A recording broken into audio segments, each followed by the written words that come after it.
बास झालं अर्जुन, कंटाळा आलाय मला ही अमोलची कारणं ऐकून. तू मला बोलला होतास ना की अमोलला मी आपल्याबद्दल सगळं सांगीन म्हणून. सांगितलंस?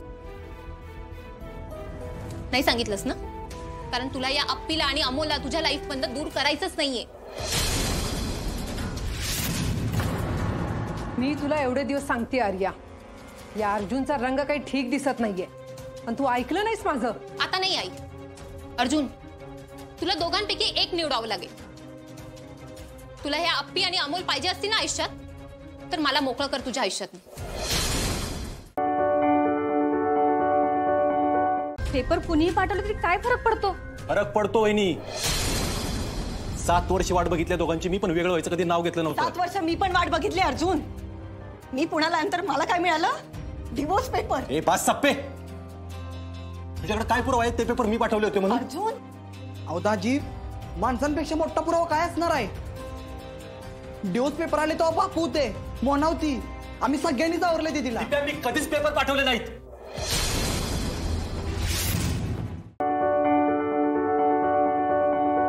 तू तुझा रिसेप्शनला न जाण्याचा हट्ट कायम ठेव. हा मग बघ कसा अभिराम येतोय की नाही तुझी मनधरणी करायला. येतील ते? हो येणार, त्याला यावंच लागणार. पण आजी मला ना जरा भीती वाटते. हे नक्की बरोबर होईल ना? तू भिवू नकोस का. हा जो काही आपला प्लॅन आहे ना, हा कोणाला सांगू नकोस. नाही नाही, मी कोणालाच नाही सांगणार. आपल्या दोघींमधलं काय आहे? सिक्रेट. सिक्रेट आहे, तर हे दुसऱ्यांपर्यंत गेलं नाही पाहिजे. चला तुम्ही झोपा आता.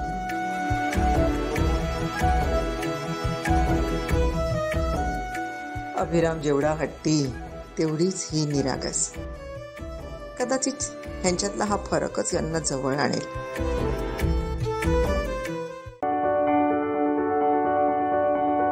आई, एक तर हिची योग्यता नाहीये माझ्यावर माझी बायको म्हणून उभं राहायची.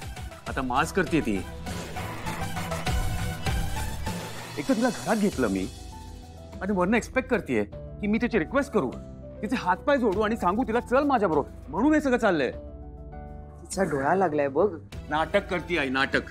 आज रिसेप्शनला नाही आली तर माझा इन्सल्ट होईल, माझ्या गेस्टचा इन्सल्ट होईल, मीडिया माझ्याबद्दल नको नको ते छापेल. हे तिला कळत नाहीये का? आज मला तिची गरज आहे हे तिला समजत नाहीये का?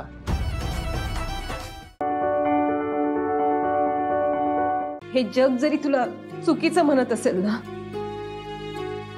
तरी तुझी ही सावित्री आत्या आहे ना, तिला चांगलंच माहितीये की तू खरं सोनं आहेस. तुझं मन नितळ आहे बाळा. नाही सांगणार तुझं सत्य कोणालाच. पण तू गावी जायची भाषा नाही करायची. बघ, तू किर्लोस्कर घराची मोठी सून आहेस, त्यामुळे तू या घरातच राहायचं. कळलं?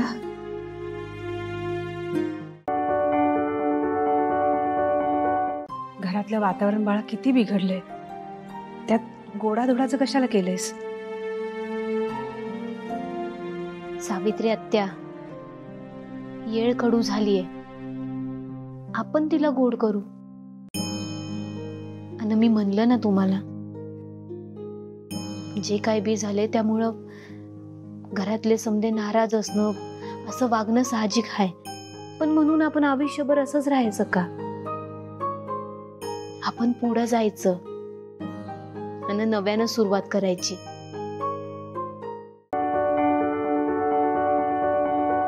काहीही झालं तरी कोडवड म्हणायला विसरायचं नाही. आतापर्यंत विरोचकाच्या या नवीन शक्तीशी आपण सगळेजण एकत्र येऊन लढलो आणि ह्यापुढेही तसंच लढायचंय, एकत्र राहून. फक्त 7 महिने वाट बघायची.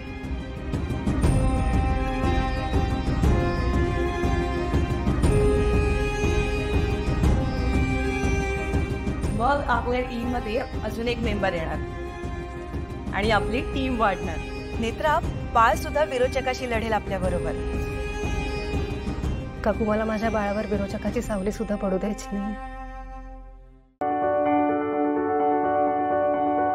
नाव, पैसा, बिझनेस मेहनतीने उभा केलाय. अजूनही मेहनत करू शकतो. एकदा का तुझा अंत झाला ना नेत्राकडून की आम्ही आणखीन जोमानं कामाला लागू, उभं राहू. कुठून इतका आत्मविश्वास? सामान्य माणसाकडे आत्मविश्वासच असतो.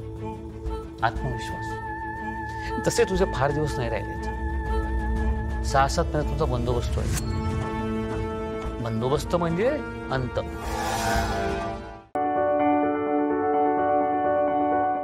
खर तर मी पण नाही पिणार आहे कॉफी. का असं काय करताय तुम्ही? घ्या ना कॉफी. नाही मित्र नको.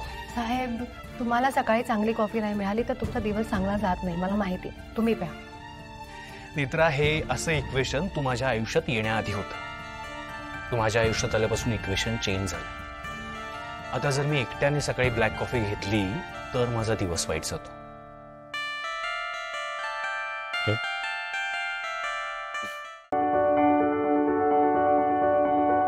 हे बघ ओवी, मी श्रीनूला जेवढा ओळखतो ना त्यापेक्षा जास्त मी माझ्या बहिणीला ओळखतो. मला मान्य आहे की श्रीनूला हे लग्न करायचं नाहीये, पण लाली इतकी हट्टी आहे ना, स्वतःच खरं करण्यासाठी ती काहीही करेल. पण श्रीनूला हे लग्न करण्यासाठी भाग पाडेल.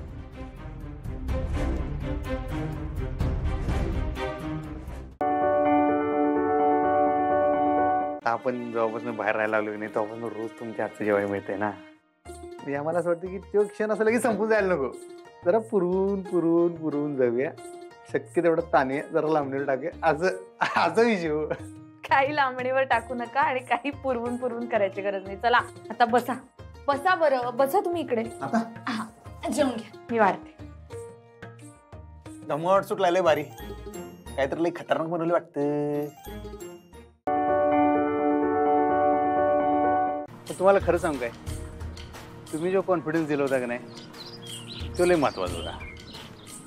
आणि काय माहिती की वेगळंच असते माहिती आहे काय, आपला जो आता नवीन संसार सुरू झालाय का नाही त्याचं एक माणसाला वेगळंच बळ असते.